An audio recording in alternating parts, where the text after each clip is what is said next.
Hola, ¿cómo están? Cuba ha aprobado cerca de 200 transformaciones económicas y sociales en medio de un asedio sin precedentes que mantiene Estados Unidos y que se ha convertido estas transformaciones hoy en día en un tema vital para la mayor de las Antillas.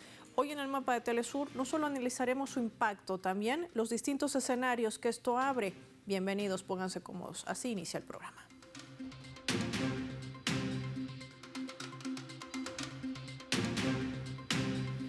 Por esta razón, les proponemos desplegar nuestro mapa y poder identificar algunos puntos claves. ¿De qué va esta transformación económica y social en Cuba?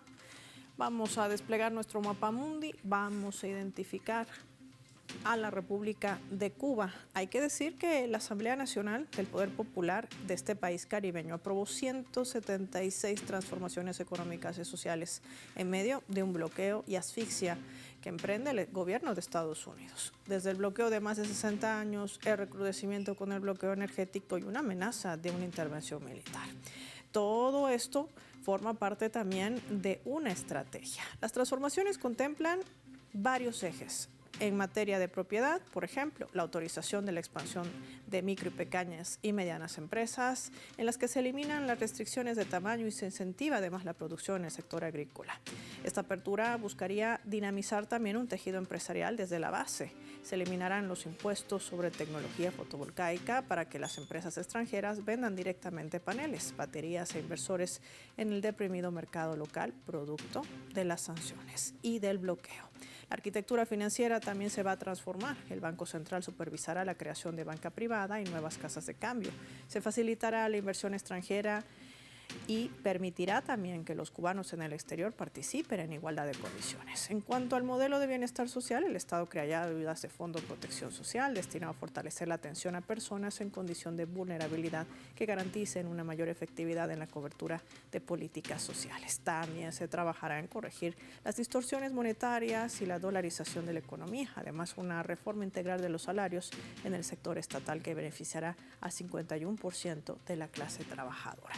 Estos son algunos de los puntos claves de estas transformaciones económicas y sociales. Pero hoy vamos a ir más allá de lo que se ha dado a conocer. Analizaremos qué hay de esta estrategia. Hoy tenemos el honor de contar con un experto en geopolítica.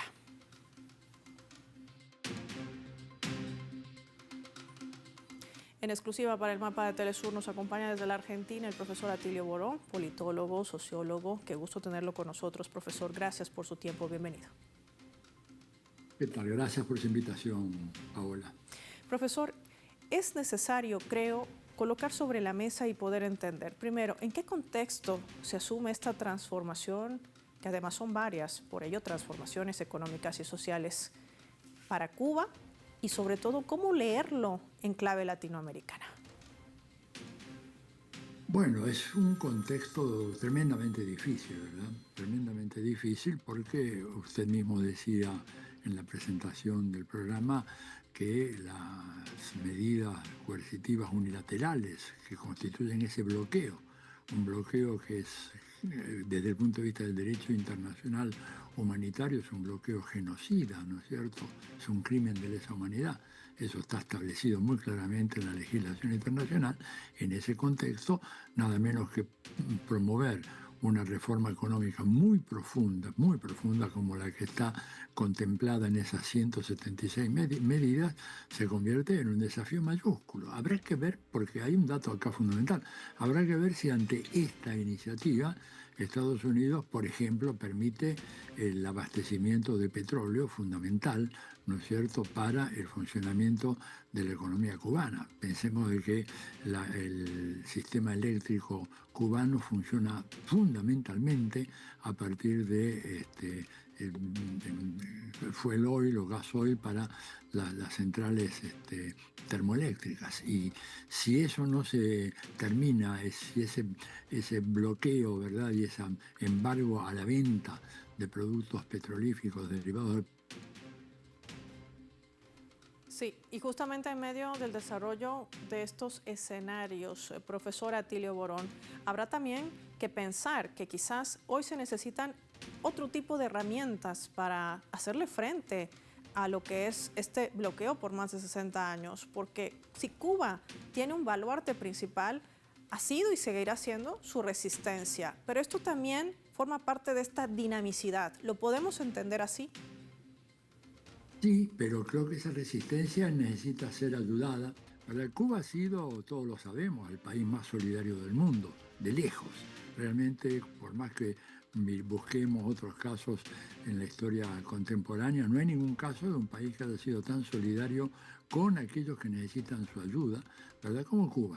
El tema, por ejemplo, para que esto pueda dejar de tener ese efecto tan tremendo, este bloqueo, habría que ver si algunos países se atreven a decir vamos a desafiar el bloqueo de los Estados Unidos porque nosotros tenemos derecho de vender gasolina a quien lo quiera comprar. Entonces, qué sé yo, Rusia podría decir, miren, yo voy a mandar 3 barcos porque parte del negocio de Rusia es vender petróleo y por lo tanto no veo por qué razón tiene que venir un sheriff internacional a decirme que yo no puedo abastecer a este país, sobre la base de un argumento absurdo, ridículo, paranoico de que una isla como Cuba representa una amenaza excepcional, inminente para la seguridad nacional de Estados Unidos, que eso es simplemente motivo de risa.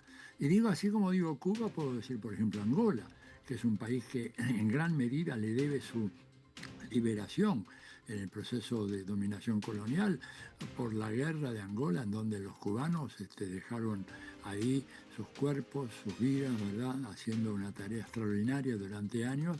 Y bueno, sin embargo, no veo yo ningún barco petrolero de Angola que salga y desafíe este veto americano. Inclusive viniendo más cerca en Sudamérica, yo pienso que Brasil, que tiene legítimas aspiraciones a ser un jugador en la primera categoría de la política internacional, podría hacer una prueba de eso, diciendo que nosotros no nos sometemos al dictamen de los Estados Unidos, queremos enviarle petróleo a Cuba, queremos venderle petróleo a Cuba y acaban 2 barcos de Petrobras.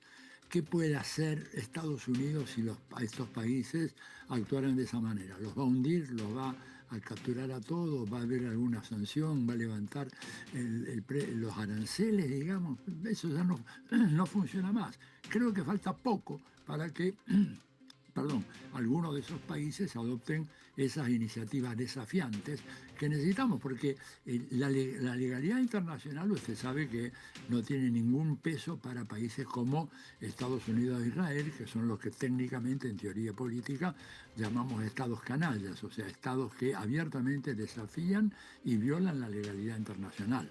Entonces, ante eso, bueno, se impone que se tomen algunas medidas, países que tengan espaldas para soportar, digamos, el contraataque de Estados Unidos. Pero vuelvo a repetir, ¿qué puede hacer Estados Unidos si Rusia decidiera enviar 2 o 3 barcos petroleros, Brasil lo mismo, Angola igual, y muchos otros países que también podrían colaborar en esto que es una tarea humanitaria fundamental, ¿verdad? Una tarea fundamental y que además puede ser leída también como una jugada estratégica clave para revitalizar el sector económico en la mayor de las Antillas. Y de esto me gustaría profundizar porque hay cambios dentro del escenario geopolítico. Cuando hablamos también de hegemonías, cuando hablamos de una recomposición de fuerzas, y esto tiene un objetivo central: América Latina y el Caribe. ¿Qué peso tiene en esto Cuba? Me gustaría analizar este otro escenario al regreso de la pausa. Le pido al profesor Atilio Borón que se mantenga por favor en línea con nosotros, al igual que a nuestros televidentes, no sin antes compartirles nuestra escala.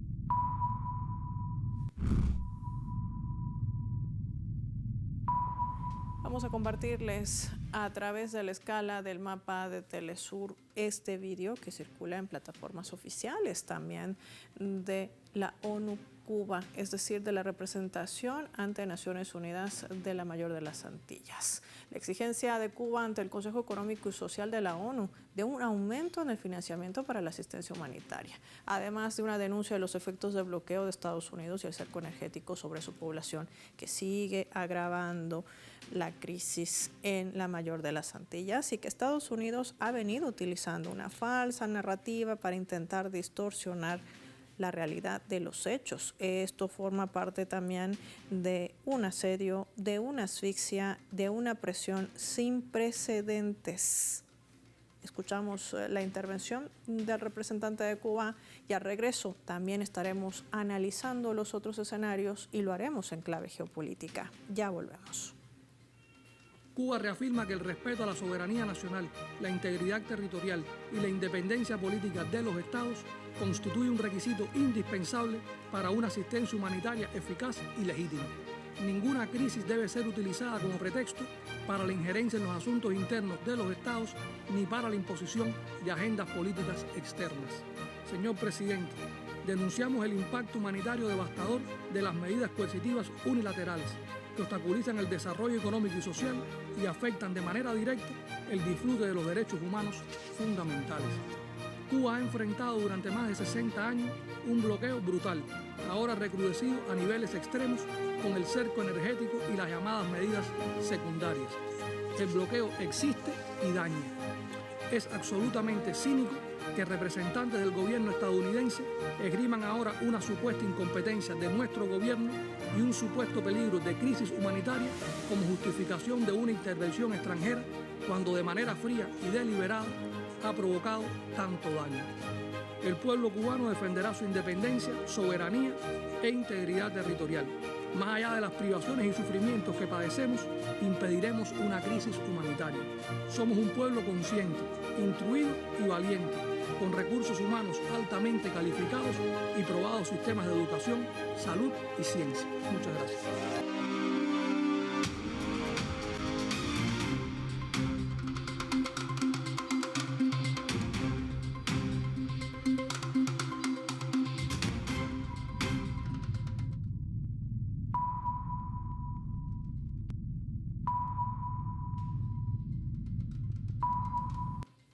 Vamos a sumar otro elemento también para el análisis a través de la fotografía. Lo que ven en sus pantallas es el Parlamento Europeo, que ha aprobado recientemente una resolución que endurece drásticamente su postura frente al gobierno cubano, lo cual ha generado intensos debates en torno al concepto de sanciones injerencistas versus la defensa de los derechos humanos. En esta votación, donde se registraron 283 votos a favor, 199 en contra y 85 abstenciones, se ha exigido a la Unión Europea aplicar sanciones individuales específicas contra altos cargos de la isla y solicitaron la suspensión del acuerdo del diálogo político y cooperación si no se observan pasos hacia una transición democrática. El argumento de las extremas derechas en el Parlamento Europeo. Esto ha generado una reacción inmediata de la diplomacia cubana, que a través de su canciller, Bruno Rodríguez, se ha denunciado este hecho como una política de corte injerencista y fascista, subordinada a agendas externas y violatorias de la soberanía de Cuba y sus asuntos internos.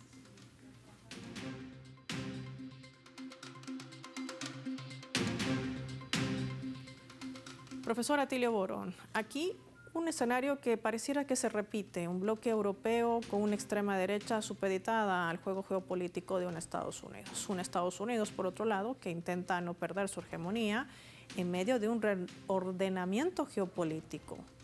Armamento, medidas coercitivas, imposición y otros. Es decir, son varios ejes que se abren, pero parece que el blanco sigue siendo por años el mismo.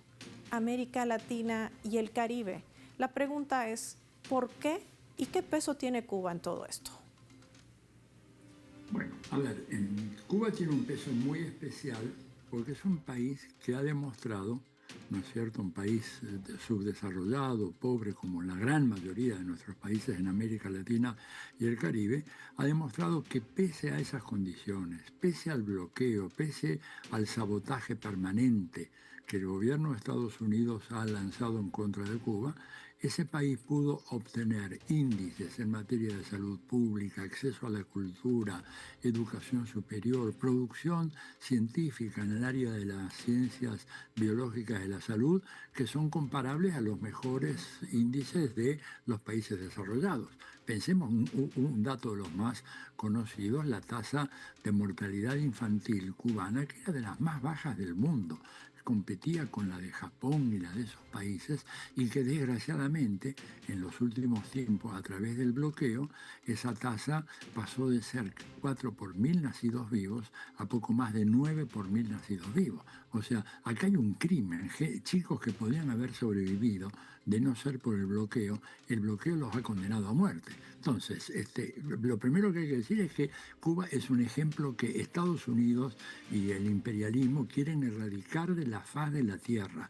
Que nadie se le ocurra pensar que avanzar por una vía no capitalista de desarrollo puede producir indicadores de salud, de educación, de cultura, de seguridad social, etcétera, como los que produjo Cuba. Por eso la desesperación de Estados Unidos. Y la otra cosa, Paola, es la siguiente. Estados Unidos está en un proceso de retroceso global. Y en ese contexto de retroceso global, como Fidel lo dijera tantas veces y el Che lo remarcara también, América Latina es el refugio estratégico, la reserva estratégica en el momento en que Estados Unidos pierde posiciones, por ejemplo, en Oriente Medio.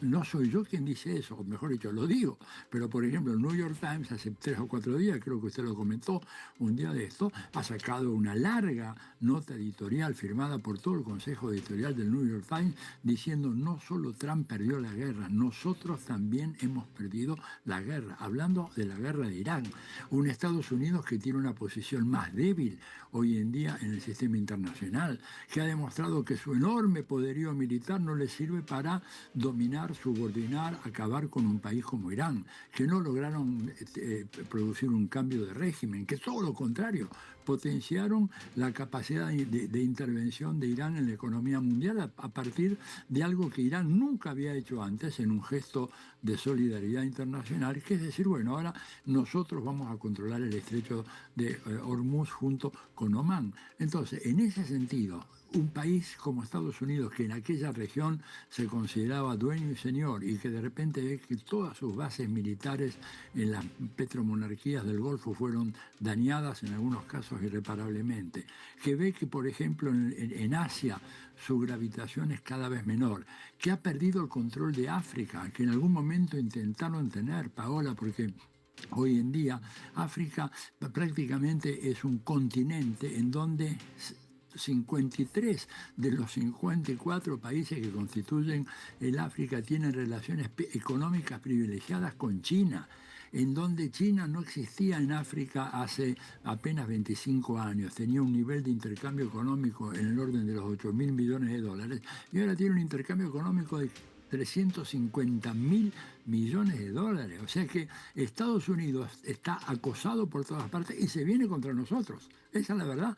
Se viene contra América Latina. El documento de la Estrategia de Seguridad Nacional de noviembre del año pasado lo dice con todas las letras, por primera vez en la historia de ese documento, que América Latina y el Caribe, no nos llaman así, ellos no quieren ni siquiera reconocer nuestro nombre, dicen el hemisferio occidental, así nos dicen, el hemisferio occidental es prioridad absoluta para la seguridad de los Estados Unidos y agregan algo nuevo, también para la prosperidad de los Estados Unidos, cosa que antes jamás decían. Estados Unidos era próspero producto de su riqueza interna, de la ingeniosidad de sus empresarios, de la laboriosidad de sus trabajadores. Ahora nos dicen, nosotros como hemisferio occidental, o sea, América Latina y el Caribe, somos decisivos para la prosperidad de ellos. Por eso es que se han venido con esta fuerza, digamos, para controlar elecciones, para tratar de manejar todo lo que sea la vida política en otros países a través del lawfare, del fake news, metiéndose en los medios de comunicación.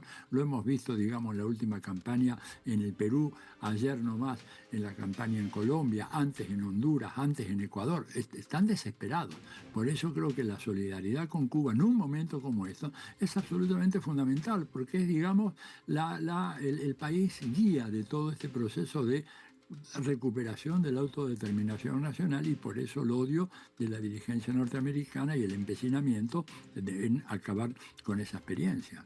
Y a esto hay que sumarle también otro escenario, profesor Atilio Borón, una guerra mediática, híbrida, cognitiva, como le quieran denominar o rotular, que ha venido intentando mermar a una revolución y a un proyecto socialista. ¿Qué de cierto tiene esto? Me gustaría por ello compartir nuestra leyenda para analizar este escenario.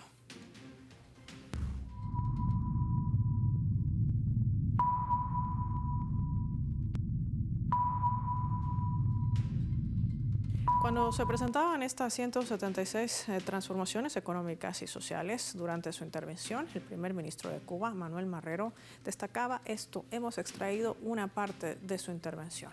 El socialismo no es pobreza igualitaria, es la gestión inteligente de la riqueza para eliminar la pobreza. El socialismo no es la ausencia de un mercado, es un mercado subordinado a la planificación socialista y al interés colectivo.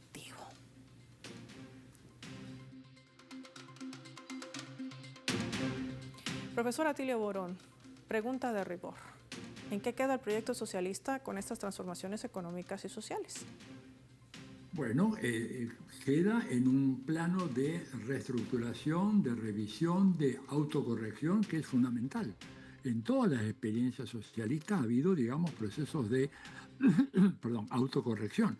Pensemos, por ejemplo, el caso de China. La Revolución China triunfa en 1949, se aplica a partir de ahí un modelo económico, en buena medida inspirado en el modelo económico soviético, pero evidentemente eso no funcionó. Y en 1978, es decir, 29 años después, viene la gran reforma económica que abre las puertas a lo que es China hoy, la reforma de Deng Xiaoping. Ustedes recordarán que al principio fue muy cuestionada, pero que luego realmente demostró de que un socialismo en donde se articule Estado y mercado bajo la dirección del Partido Comunista en China y la presencia fuerte del Estado en todas las ramas de la vida económica, sin por eso ahogar a la iniciativa privada, ha demostrado ser la fórmula mejor para sacar del mundo a más de 800 millones de personas en la pobreza, cosa que Estados Unidos no puede sacar ni siquiera 40 millones. Y el otro ejemplo es el ejemplo de Vietnam, que también los compañeros cubanos están estudiando. Vietnam, cuando termina y ganan la guerra en 1975, ellos introducen de alguna manera, siguiendo el ejemplo original de China, introducen una economía fuertemente planificada, excesivamente planificada, muy centralizada. Bueno, no funcionó. 11 años después, en 1986, ellos, inspirados en lo que estaban viendo en China, adoptan, digamos, un modelo así en donde es una construcción socialista en donde no se suprime el mercado, pero sí se lo controla rigurosamente y las pruebas a la vista. Hoy en día Vietnam es una de las economías más potentes del sureste asiático. Creo que la propuesta de Cuba va exactamente en esa dirección. No es abandonar la revolución, es, como decía Fidel, cambiar todo lo que debe ser cambiado. ¿Por qué no? ¿Por qué no se va a cambiar cosas que evidentemente no han funcionado bien? ¿Verdad? Bueno, y me parece que acá hay una apuesta muy valiente del gobierno cubano y de la Asamblea Nacional Cubana, de decir, bueno, hay cosas que tenemos que cambiar y que ya no pueden esperar más. Lo hacen en un momento muy difícil, ¿verdad? Por eso es tan importante luchar en contra del bloqueo de las medidas criminales de Estados Unidos para facilitar que estas medidas puedan aplicarse en Cuba, que seguramente van a traer un avance económico tan importante como los que hemos visto en los países nombrados previamente, teniendo en cuenta las diferencias de tamaño, etcétera, todo lo que ustedes quieran, pero claramente cambios muy positivos para el conjunto de la población cubana. Y esto seguramente también responde a la visita que en este momento, mientras usted y yo estamos conversando, realiza el ministro de Asuntos Exteriores de Vietnam hacia Cuba, destacando además como uno de los socios e inversionistas extranjeros más importantes de Asia y Oceanía, hacia la mayor de las Antillas. Qué placer haber conversado con usted, profesor Atilio Borón, aquí en el mapa de Telesur, para poder entender no solo el impacto, sino lo que representa, en qué contexto se dan estas transformaciones económicas y sociales determinadas en Cuba. Finaliza el programa y lo hacemos revisando nuestros vectores.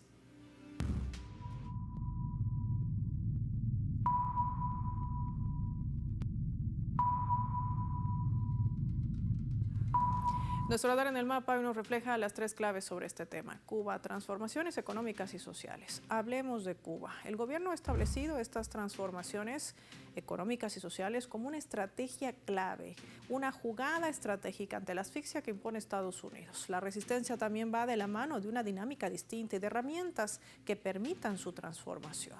2. Supervivencia. El proceso de transformación en Cuba es un ejercicio de supervivencia histórica y socialista frente al persistente bloqueo de Estados Unidos, recrudecido con el bloqueo energético y que se convierten además en transformaciones necesarias para preservar a la revolución cubana. 3. Disputa. La transición geopolítica ha terminado. Ahora existe una triada dominante en el sistema internacional, formada por Estados Unidos, China y Rusia. Estados Unidos con un poder en declive, China con un poder económico irresistible y en ascenso, y una Rusia con un poder tecnológico, militar y de misiles inclusive superiores a algunos ámbitos de Estados Unidos. El problema para el inquilino de la Casa Blanca es cómo contener este escenario y recurrir a su reserva natural estratégica que se encuentra en nuestra región, en América Latina y el Caribe. Por eso la amenaza, presión y hasta la injerencia en las elecciones democráticas que viven muchos países en la región de América Latina y el Caribe. Soy Paola Pérez y nos vemos en otra edición del Mapa.